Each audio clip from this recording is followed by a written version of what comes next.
Good Monday morning. I just got through playing pickleball. There's just something about playing pickleball that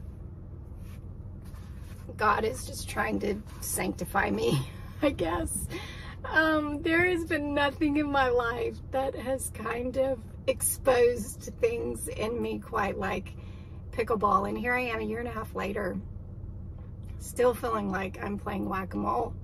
And you play with all these former tennis players and they just like place that little ball so perfectly. And I hate them. I hate all of them. But what I've noticed is when I get out there, this morning I went to open play, and when you go to open play, there's like really good people there. And I woke up and these 3 men are there and they're like, "You're what we've been waiting for." They just needed a fourth person to play. I'm like, no, trust me. I am not the player you've been waiting for.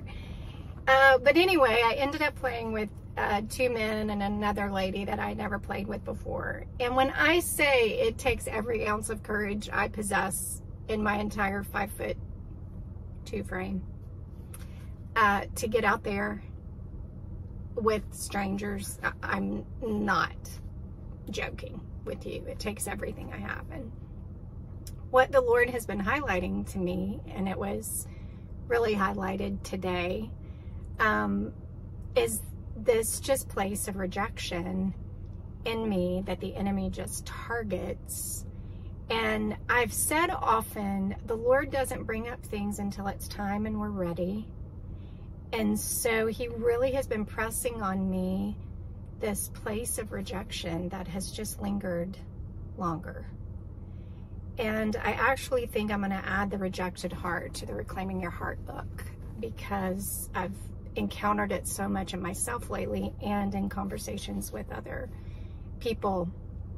And I'm about to teach this study here in Greensboro, so I'll try it out on them first and see how it goes. But what I discovered with rejection, and my root goes back to I would say my first marriage. I had moments of rejection coming up as a kid, but not significant enough to like claim a place of my heart. But in my first marriage, there was substantial rejection, and it was a perpetual rejection. It wasn't a single moment of a divorce, or it was a byproduct of really 12.5 years of marriage. And that was a deeply rooted place. And then when Philly and I married, you know, there were the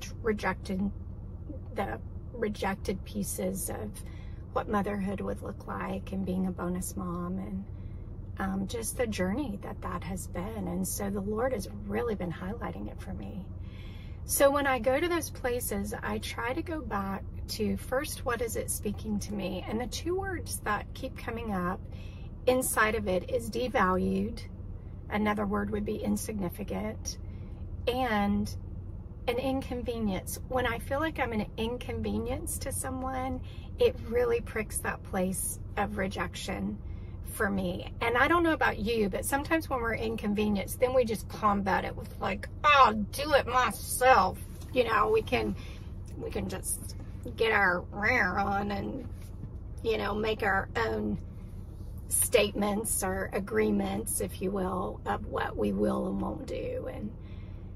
And so I've really been paying attention to that, and feeling devalued and insignificant inside of rejection is kind of where it's landed for me. And so if you have that place in your life where the message to you is I feel insignificant here, I feel devalued here, or I feel like I'm an inconvenience here, then what I would do is go back and look if there is a place of deep-rooted rejection. Maybe you were rejected by a parent. Maybe it was the rejection of the career that you wanted, or the school that you wanted, or a boyfriend or girlfriend that was exceptionally significant. Or it was you've been rejected by a spouse or a child, a job, whatever it may be, but it landed. You didn't just kind of pass through it. Somewhere it kind of landed, settled, the dagger stuck. And those are the times we have to pull the dagger out. And what we do is we look at the lie, that would say you're insignificant, or you're not significant to God, or God doesn't value you enough, or this person doesn't value you enough. And we have to reject that with what is true. So when I look at those places where I feel insignificant, or like an inconvenience, or devalued, nothing speaks of my value greater than two things. One, if there would have been no one else that needed dying for but me, Jesus would have still died. And could there be any greater sacrifice than giving your life? Could any expressed value be clearer than the fact that Jesus gave everything he had for me? Scripture screams of our value. You can't read a story that doesn't scream of value. The first person Jesus ever went to identify himself as the Messiah to was a woman who had been married 5 times, and the man she was living with wasn't even her husband. And Jesus took her in the darkest place of her story, a rabbi, screaming of her value, when he decided to reveal himself to this outcast. So for what it's worth, pay attention to what if you encounter those things, a feeling of being devalued, a feeling of being insignificant, a feeling of being an inconvenience, and go back and look and see if there is any place of deep-seated rejection where your heart has landed. Break that. Repent of allowing it to stick. Break it. Declare it doesn't have a place in you, and then speak the truth over your life. And then you'll go back and play pickleball again. Or don't ever take up pickleball. You know, I'm just saying.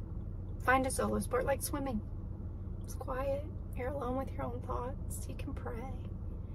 Or if you have a root of rejection, you might need to go play pickleball, because it will be pricked over and over again.